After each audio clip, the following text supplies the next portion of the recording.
అప్పడాల కార పులుసు. Very traditional వంట, అప్పటి ప్రాచీన వంట అని చెప్పొచ్చు. మన అమ్మమ్మలు నాన్నమ్మలు ఎక్కువగా చేసేటువంటి వంట. ఇప్పటికీ పెద్దవాళ్ళు ఉన్న ఇళ్లలో మేబీ చెయ్యొచ్చేమో, బట్ కొంతమంది మర్చిపోయారు, కొంతమందికి అసలు తెలియదు. అదేంటో ఇప్పుడు తెలుసుకుందాం. అప్పడాల కారం పులుసు తయారు చేసుకోవడానికి కావాల్సిన పదార్థాలు ఏంటో చూసేద్దాం. అప్పడాల కారం పులుసు తయారు చేసుకోవడానికి కావాల్సిన పదార్థాలు: పచ్చిశనగపప్పు అరకప్పు, మినప్పప్పు అరకప్పు, ధనియాలు 2 టేబుల్ స్పూన్లు, మిరియాలు అరకప్పు, నూనె 3 టేబుల్ స్పూన్లు, ఆవాలు 1 టేబుల్ స్పూన్, జీలకర్ర 1 టేబుల్ స్పూన్, పచ్చిమిర్చి 4, కరివేపాకు కొద్దిగా, ఇంగువ కొద్దిగా, పసుపు కొద్దిగా, కారం 2 టేబుల్ స్పూన్లు, చింతపండు రసం అరకప్పు, ఉప్పు తగినంత, వేయించిన అప్పడాలు 4. అప్పడాల కారం పులుసు తయారు చేసుకోవడానికి కావాల్సిన పదార్థాలన్నీ కూడా రెడీగా ఉన్నాయి. సో దీనికోసం మనం అప్పడాలు రెడీగా పెట్టుకున్నాం. సో మామూలుగా మనందరం కూడా గుమ్మడి పులుసు, ఈ పులుసు, ఆ పులుసు, ఇవన్నీ చాలా రకాలు చేసుకుంటాం. మరి అప్పడాలతో చాలా మందికి తెలియదు. నిజంగా చెప్పాలంటే నాకు కూడా మన అమృతం ద్వారానే నేను నేర్చుకున్నాను. ఓకే, సో నేర్చేసుకుందాం. యాక్చువల్గా ఇది మనకు పచ్చిశనగపప్పు ఇవన్నీ కూడా, అంటే మనకి ట్రెడిషనల్ పప్పులు ఇవన్నీ ఉపయోగిస్తాము, చింతపండు రసం ఉపయోగిస్తాము. సో ఇలా ఏంటి అంటే మన అమ్మమ్మలు నాన్నమ్మలు ఒకప్పుడు బాగా రెగ్యులర్గా చేసేటువంటి వంట. వెరీ వెరీ గుడ్, మంచి కాంబినేషన్. సో దీనికి ఏదైనా చక్కగా వడియాలు నంచుకోవచ్చు, లేదు అంటే ఏదైనా మంచిగా ఫ్రైస్ నంచుకోవచ్చు. చాలా చాలా బాగుంటుంది, డిఫరెంట్గా ఉంటుంది అనమాట. ఓకే, సో ఫస్ట్ మనం ఏం చేద్దామంటే ఒక మసాలా పొడి తయారు చేసుకుందాం. ఓకేనా, ఫస్ట్ స్టవ్ వెలిగించేసుకుందాం.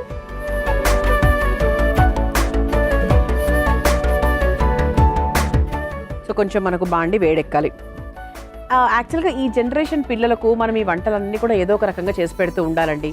చేస్తారు, 50% మంది ట్రెడిషనల్ వంటకాలు చేస్తారు. అంటే వాళ్ళ ముందు జనరేషన్ నుంచి నేర్చుకొని వాళ్ళకు బాగా ఇష్టం. అంటే మన ఇష్టాలు ఎక్కడికి వెళ్తాయి చెప్పండి? అలా మనం ఎంత బిజీగా ఉన్నా అలా వదిలేసుకోలేం కదా. మన ఇష్టం కొద్దీ మనం కొన్ని వంటలు చేసుకుంటాం.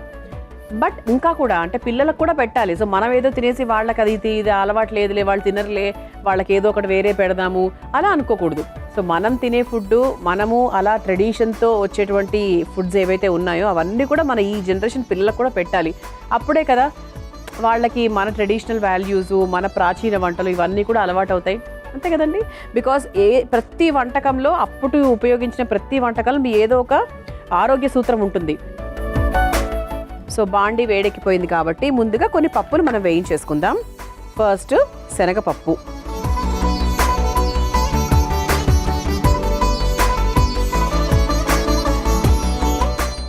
నూనె అవసరం లేదండి, మామూలుగా మసాలా పొడి వితౌట్ డ్రై రోస్ట్ చేస్తున్నాను.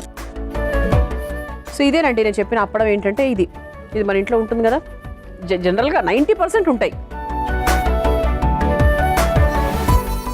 అసలు కొందరికి అప్పడాలే ఇష్టం ఉండదంటే పెద్ద దాని గురించి ఎక్కువ ఆలోచించరు. కొంతమంది మాత్రం వెరీ పర్టికులర్.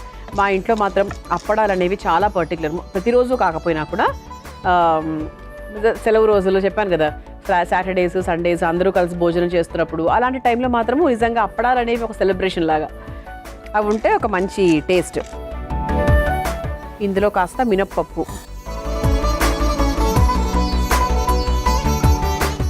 సో ఇప్పుడు మీరు మామూలుగా వేరే కూరల్లో కూడా ఉపయోగించుకోవచ్చు. ఒకవేళ మిగిలిందనుకోండి, సో వేరే కూరల్లో కూడా హ్యాపీగా యూజ్ చేసుకోవచ్చు. ఆ తర్వాత కారానికి తగ్గట్టుగా మిరియాలు చూసుకొని వేసుకోండి.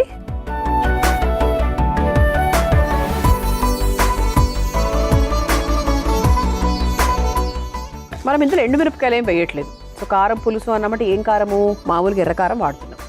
ఓకే, సో ఎండుమిరపకాయలు ఏం వేయట్లేదు. అంటే మామూలుగా సాధారణంగా ఇలా మసాలా పొడి తయారు చేసుకునేటప్పుడు ఇందులో కూడా ఎండుమిరపకాయలు వేస్తూ ఉంటాం మనం కూర పొడి తయారు చేసుకునే టైంలో. దీంట్లో ఏం లేదు. మీరు వేసుకోవాలి అనుకుంటే ఒక 2 ఎండుమిరపకాయలు వేసుకోవచ్చు. దాంతో పెద్ద డిఫరెన్స్, టేస్ట్ మారిపోయి అట్లా ఏమీ ఉండదు. సో వేసుకోవాలంటే కూడా మీరు వేసుకోవచ్చు. అప్పుడు ఏంటంటే మీకు అది మిగిలినా కూడా మీరు వేరే కూరల్లోకి అది వాడుకోవచ్చు అనమాట. ఆ తర్వాత కాస్త ధనియాలు ఎక్కువ వేయద్దండి, జస్ట్ 1 or 2 స్పూన్స్ అంతే. అంటే ఇంత క్వాంటిటీకి తగ్గట్టుగా వేసుకున్నా. 1.5 స్పూన్ వేసాను నేను.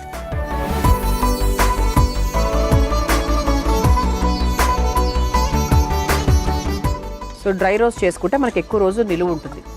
సో ఇది మీరు తక్కువ మోతాదులో చేసుకుంటే పర్వాలేదు. ఎక్కువ మోతాదులో ఏమన్నా సరే ఒకటేసారి చేసేసుకుందాంలే, అలా ఒక 2-3 రోజులు ఉంటుంది, లేదా ఒక వారం రోజులు ఉంటుంది, లేదా ఒక 20 రోజులు ఉంటుంది, ఇటువంటి అభిప్రాయం ఉంటే తప్ప మీరు నూనె లేకుండా చేసుకోండి. మీకు డ్రై రోస్ట్ చేసుకుంటే ఎక్కువ రోజులు బాగుంటుంది. అదంటే ఆ పొడి కొంచెం చల్లారిన తర్వాత దాన్ని ఒక గాజు పాత్రలో పెట్టేసి ఫ్రిడ్జ్లో పెట్టేసేయాలి. పర్ఫెక్ట్ అనమాట. ఓకే, సో ఇప్పుడు దీన్ని మనం ఒక బౌల్లోకి తీసుకుందాం. సో అంత చక్కగా వేయించేసుకున్నాం కదా.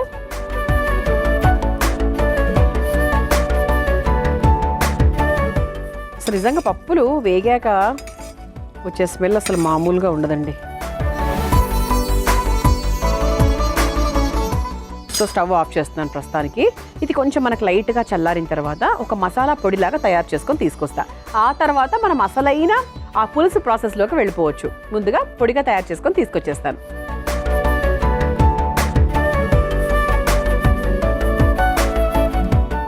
ఆహా, అసలు మిరియాల పొడి వేసిన తర్వాత మిరియాలు వేశాక ఆ స్మెల్ మాత్రం చాలా చాలా బాగుంటుందండి అసలు.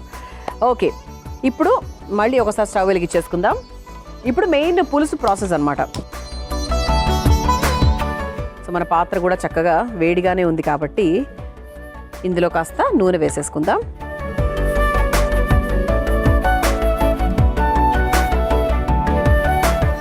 ముందుగా కాస్త ఆవాలు,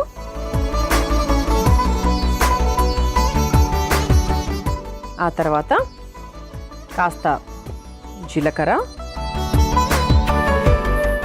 అలాగే పచ్చిమిరపకాయలు, అలాగే ఇంగువ. అంటే పులుసు అంటే మనకి ఇంగువ చాలా చాలా ముఖ్యము.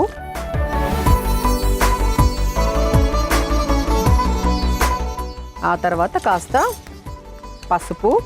పులుసుకి పసుపు కూడా చాలా చాలా ముఖ్యం, ఎందుకంటే ఆ రంగు రావాలి కదా, ప్రాపర్ రంగు.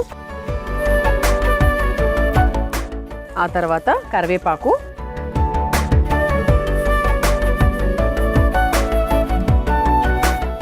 ఆ తర్వాత కాస్త కారం. సో కారం పులుసులో ఇంతవరకు మనం కారం వేసుకోలేదు. నాకైతే పోపులో వేయడమే అలవాటు. మీరు చివరిలో వేసుకుంటా అంటే అలా కూడా వేసుకోవచ్చు. సో నేను కొంచెం కారంగా చేసుకుంటున్నాను దీన్ని. సో కొద్దిగా ఎక్కువ కారం వేసాను అనమాట. సో ఇప్పుడు ఇందులో కాస్త చింతపండు నానబెట్టేసాం కాబట్టి ఆ రసం వేసేసుకుంటాం.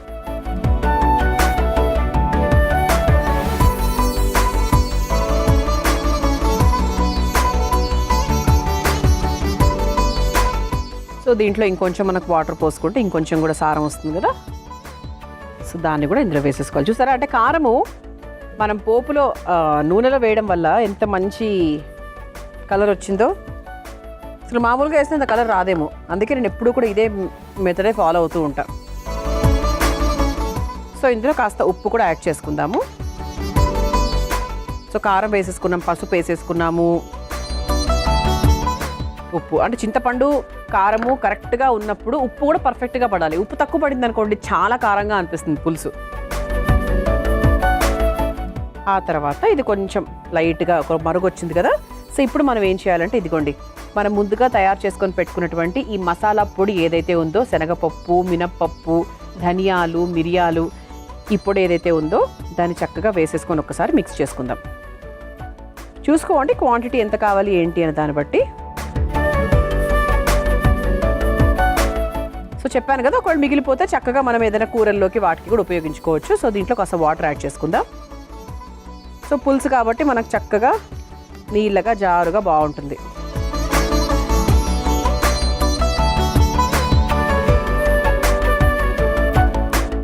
సో ఇది చక్కగా ఇలా ఉండలు లేకుండా నీట్గా మిక్స్ చేసుకోవాలి. సో ఎక్కడ ఉండలు లేకుండా నీట్గా ఉంచేసారా. స్మెల్ అయితే అసలు సూపర్ అండి. సో ఇప్పుడు చివరిగా ఇదిగోండి అప్పడాల కారం పులుసు అన్నాం కదా, జస్ట్ అలా ఒక చిన్న ప్రెస్ లాగా చేసేసుకొని ఇలా వేసేసుకోవాలి, లేదా రెండు ముక్కలు చేసుకోవచ్చు.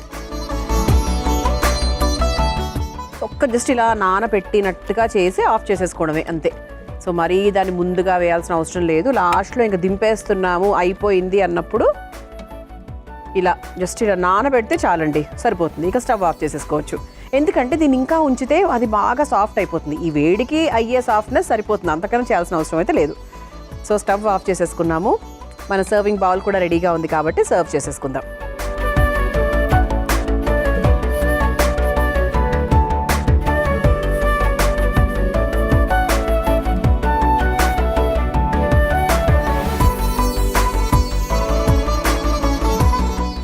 భలే ఉందండి. రంగు రుచి చిక్కదనం అంటారు కదా, అలా రంగు మాత్రం చాలా బాగుంది. చిక్కదనం కూడా పర్ఫెక్ట్గా వచ్చింది, మళ్ళీ నీళ్ళగా అలా ఏం రాలేదు.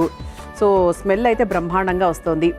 అప్పడాల కారం పులుసు మీరు తయారు చేసుకోవాలనుకుంటే కావాల్సిన పదార్థాలు, తయారు చేసుకునే విధానం మరొకసారి చూసేయండి. అప్పడాల కారం పులుసు తయారు చేసుకోవడానికి కావాల్సిన పదార్థాలు: పచ్చిశనగపప్పు అరకప్పు, మినప్పప్పు అరకప్పు, ధనియాలు 2 టేబుల్ స్పూన్లు, మిరియాలు అరకప్పు, నూనె 3 టేబుల్ స్పూన్లు, ఆవాలు 1/2 టేబుల్ స్పూన్, జీలకర్ర 1 టేబుల్ స్పూన్, పచ్చిమిర్చి 4, కరివేపాకు కొద్దిగా, ఇంగువ కొద్దిగా, పసుపు కొద్దిగా, కారం 2 టేబుల్ స్పూన్లు, చింతపండు రసం అరకప్పు, ఉప్పు తగినంత, వేయించిన అప్పడాలు 4. అప్పడాల కారం పులుసు తయారు చేసుకునే విధానం: ముందుగా స్టవ్ వెలిగించి బాండీలో పచ్చిశనగపప్పు, మినపప్పు, మిరియాలు, ధనియాలు వేసి వేయించి ఒక బౌల్లోకి తీసుకొని మెత్తగా మిక్సీ పట్టుకొని పక్కన పెట్టుకోవాలి. ఇప్పుడు మళ్ళీ స్టవ్ వెలిగించి బాండీలో నూనె వేసి వేడయ్యాక ఆవాలు, జీలకర్ర, పచ్చిమిర్చి, ఇంగువ, పసుపు, కరివేపాకు, కారం వేసి వేగాక చింతపండు రసము, కాస్త ఉప్పు, మిక్సీ పట్టుకున్న మసాలా పొడి, సరిపడా నీళ్లు పోసి కొద్దిసేపు మగ్గించుకోవాలి. ఆ తర్వాత వేయించుకున్న అప్పడాలను కూడా ముక్కలుగా చేసుకుని వేసుకొని 2 నిమిషాల పాటు మగ్గించుకొని ఒక సర్వింగ్ బౌల్లోకి తీసుకొని సర్వ్ చేసుకుంటే అప్పడాల కారం పులుసు రెడీ.